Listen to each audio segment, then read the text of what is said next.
Welcome everyone, welcome to विश्वास राई भ्लगमा स्वागत छ तपाईहरुलाई। आज चाहिँ हामी थोरै काम विशेषले गरेर भैरव डाँडा जाँदैछौँ। जाँदैछौँ सानो काम छ, पारिपट्टि भैरव डाँडा है। भैरव डाँडा काम छ, काम विशेषले हिँडेको छौँ। काम चाहिँ फेरि मिलेपछि मात्रै भनौँला हैन।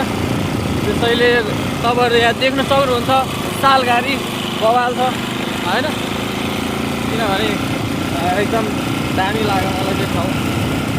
तपाईहरु देख्न सक्नुहुन्छ हैन। र मेरो भ्लगलाई सबैजनाले मेरो च्यानललाई गएर सब्सक्राइब पनि गरिदिनु होला, सेयर पनि गरिदिनु, कमेन्ट, लाइक्स एन्ड सब्सक्राइब पनि गरिदिनु होला सबैजनाले। र हामी अहिले जाँदैछौँ भैरव डाँडा। यो चाहिँ हो भैरव डाँडा। माथि कता कता हो, फर्स्ट टाइम आएको हामी चाहिँ होइन, त्यही भएर जाँदैछौँ डाँडा।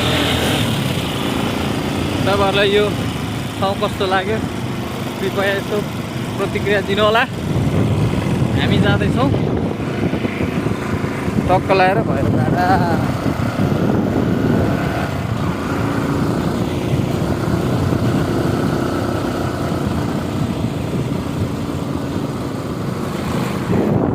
दुईजना जाँदैछौँ भान्जा।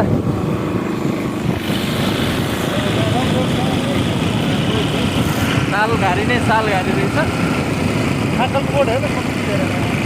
फर्स्ट टाइम एक्सपिरियन्स हो यहाँको चाहिँ। हामी चाहिँ पहिला चाहिँ आएको थियौँ यो ठाउँमा चाहिँ, र आज चाहिँ फर्स्ट टाइम आएको हो। त्यसैले हामी जाँदैछौँ। अब हामी चाहिँ यो मासतिर लाग्दैछौँ, किनभने काम विशेषले यो ठाउँ चाहिँ एकदम रमाइलो लाग्यो मलाई। देख्न सक्नुहुन्छ तपाईँहरूले।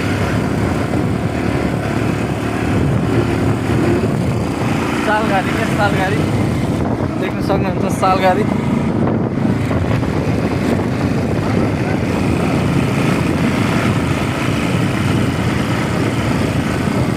एकदम इम्पोर्टेन्ट काम चाहिँ जाँदैछौँ। काम चाहिँ अब अहिले भन्नु मिल्दैन। यदि सक्सेस पनि भयो भने चाहिँ तपाईँहरूलाई नि यही भ्लग मार्फत जानकारी गरौँला। मलाई चाहिँ एकदमै दामी लाग्यो ठाउँ चाहिँ। हाम्रो तल चाहिँ हेटौँडा छ, तपाईँहरूले तल चाहिँ हेटौँडा बजार हो। यहाँ बाटो दुईवटा रहेछ, कता कता जाने चाहिँ थाहा भएन। दर्शक दिनहरू हामी एकछिन यहाँ बस्छौँ। देख्न सक्नुहुन्छ तपाईँहरूले। त्यो चौकीटल हो, चौकीटल हो। अब यहाँबाट बाटो दुईवटा रहेछ। एउटा यता जाने बाटो रहेछ, एउटा ठाडो जाने बाटो रहेछ। तर कुन बाटोपट्टि हामीलाई थाहा भएन। अब फोन गर्नुपर्ने हुन्छ यहाँ। दर्शक दिनहरू ठाउँ ठिकै रहेछ, रमाइलो लाग्यो। गर्मी चाहिँ ओभर छ आज। अलि गर्मीले गर्दाखेरि यहाँसम्म आएका छौँ। देख्न सक्नुहुन्छ तपाईँहरूले सबै, हेर्न सक्नुहुन्छ। भ्यू यस प्रकारको रहेको छ, यस प्रकारको भ्यू रहेको छ।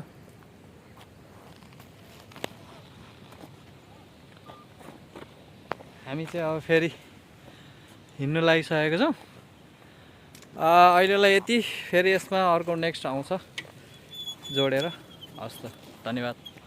फेरि मेरो यो भ्लग फेरि स्टार्ट भयो। तपाईँले देख्न सक्नुहुन्छ यहाँ कटर, रुख कटर चाहिँ उपर राम्रो फलिरहेको छ है। उता चाहिँ एउटा ठुलो पनि रहेछ। अनि यहाँ चाहिँ आँप देख्न सक्नुहुन्छ, आँप मजाले फलिरहेको रहेछ। यो ठाउँ चाहिँ भैरव डाँडा भन्दो रहेछ यो ठाउँलाई चाहिँ। आज फर्स्ट टाइम आएको हामी चाहिँ यो ठाउँमा। राम्रो रहेछ ठाउँ चाहिँ। यतातिर पनि आँप फलिरहेछ, यहाँ चाहिँ मकै भर्खर छरेको रहेछ हौ।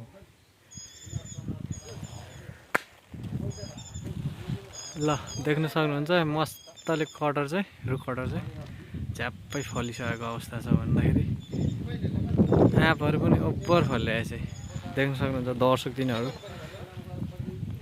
यो चाहिँ भैरव डाँडा भन्ने ठाउँ यो रहेछ।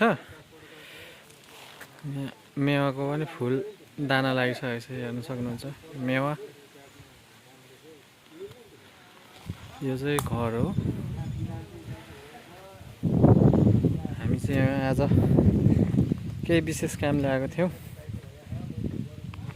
यो मासतिर नि घर रहेछ। देख्न सक्नुहुन्छ दर्शक दिनहरू। यहाँ चाहिँ म छु। कटर हेर्नुहोस् कटर कटर।